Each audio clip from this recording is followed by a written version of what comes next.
2 Supreme Court nominees. That's how close Roe v. Wade is. Just ask yourself, with Robert Bork being the chief advisor on the court for Mr. Romney, who do you think he's likely to appoint? Do you think he's likely to appoint someone like Scalia or someone else on the court far right that would outlaw abortion? I suspect that would happen. I guarantee you that will not happen. We pick 2 people. We pick people open-minded. They've been good justices. So keep an eye on the Supreme Court. Was there a litmus test on that? There was no litmus test. We picked people who had an open mind, did not come with an agenda. I'm going to move on to this closing question because we are running out of time. Certainly no one who said it here tonight that the 2 of you respect our troops in arms labor. Your son has served, and perhaps someday your children will serve as well. I recently spoke to a highly decorated soldier who said that this presidential campaign has left him dismayed. He told me, quote, "The ads are so negative and they are all tearing down each other rather than building up the country." What would you say to that American hero about this campaign? And at the end of the day, are you ever embarrassed by the tone? Vice President Biden. I would say to him the same thing I say to my son, who did serve a year in Iraq, that we only have one truly sacred obligation as a government. That's to equip those we send into harm's way and care for those who come home. That's the only sacred obligation we have. Everything else falls behind that. I would also tell him that the fact that he, this decorated soldier you talked about, fought for his country, that should be honored.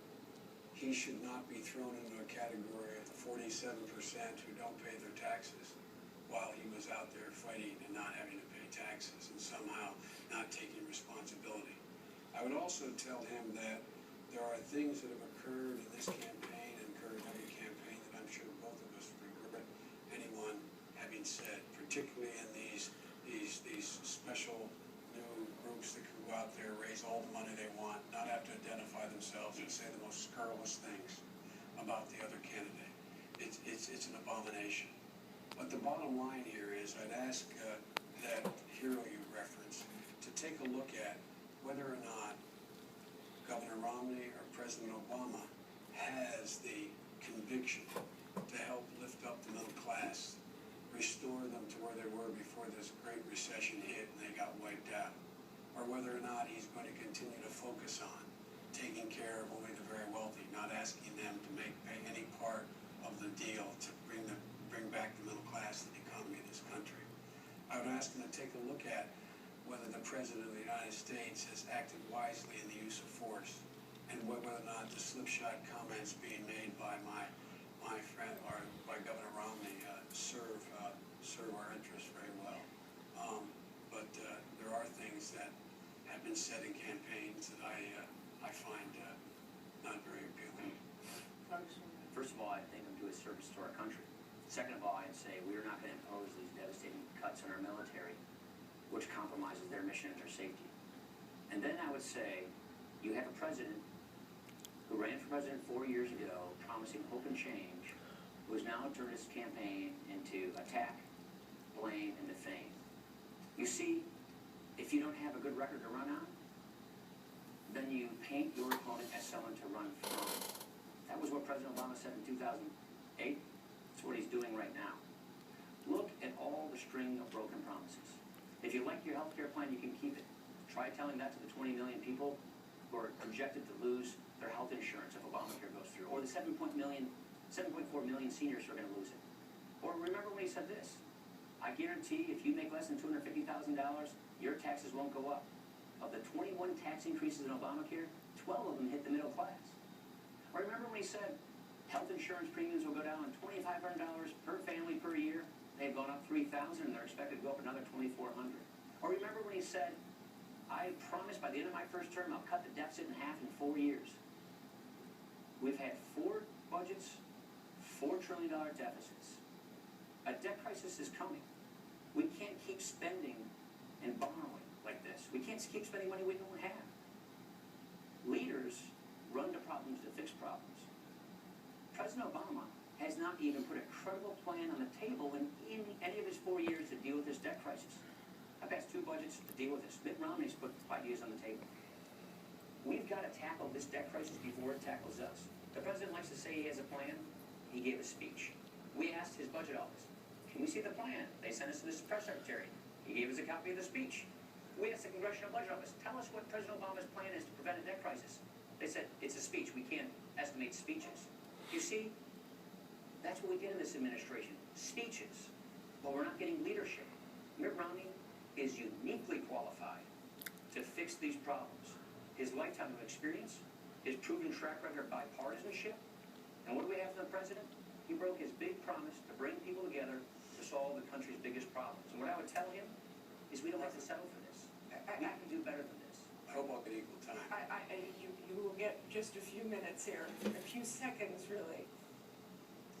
The 2 budgets the Congress has introduced have eviscerated all the things that the middle class cares about. It will knock 19 million people off of Medicare. It will kick 200,000 children off of early education. It will eliminate the tax credit people have to be able to send their children to college. It cuts education by $450 billion. It does virtually nothing except continue to increase the tax cuts for the very wealthy. And, you know, we've had enough of this.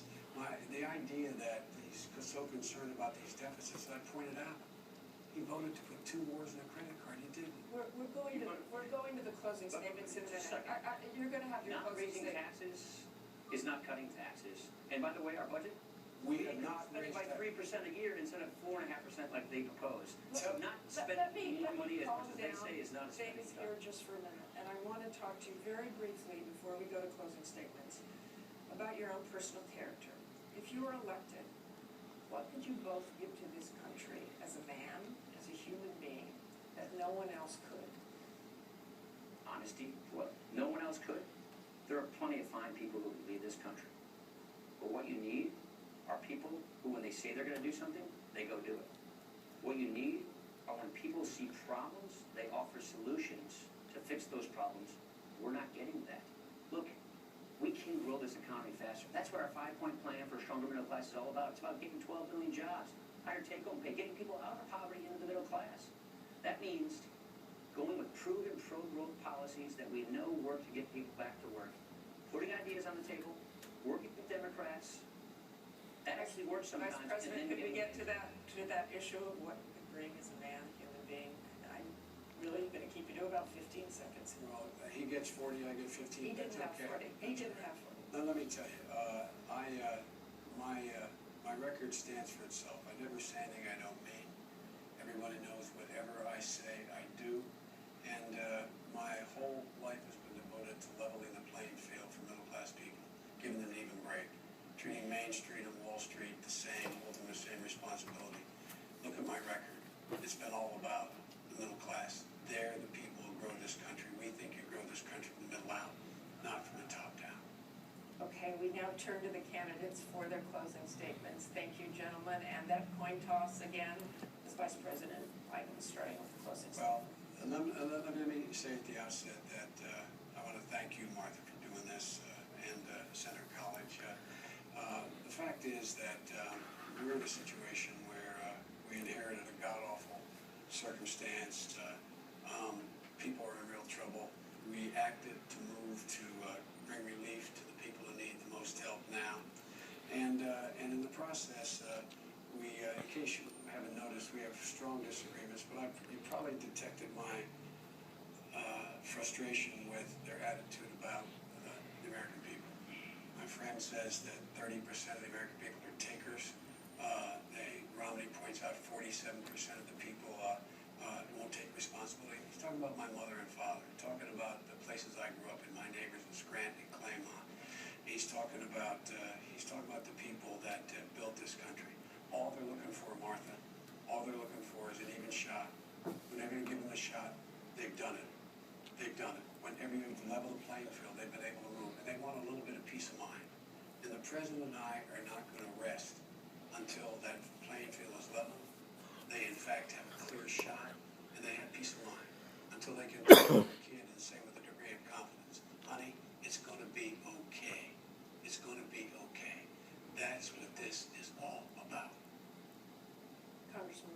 I want to thank you as well, Martha, Danville, Kentucky, Center College, and I want to thank you, Joe. It's been an honor to engage in this critical debate. We face a very big choice. What kind of country are we going to be? What kind of country are we going to give our kids? President Obama, he had his chance. He made his choices. His economic agenda, more spending, more borrowing, higher taxes, a government takeover of healthcare. It's not working. It's failed to create the jobs we need. 23 million Americans are struggling for work today. 15% of Americans are in poverty. This is not what a real recovery looks like. You deserve better. Mitt Romney and I want to earn your support. We're offering real reforms for a real recovery for every American. Mitt Romney, his experience, his ideas, his solutions, is uniquely qualified to get this job done. At a time when we have a jobs crisis in America, wouldn't it be nice to have a job creator in the White House? The choice is clear.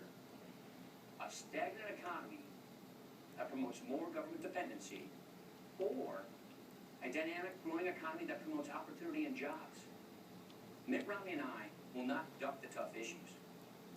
And we will not blame others for the next 4 years. We will take responsibility.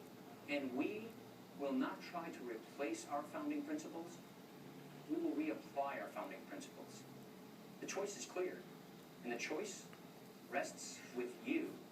And we ask you for your vote. Thank you. And thank you both again. Thank you very much. This concludes the vice presidential debate.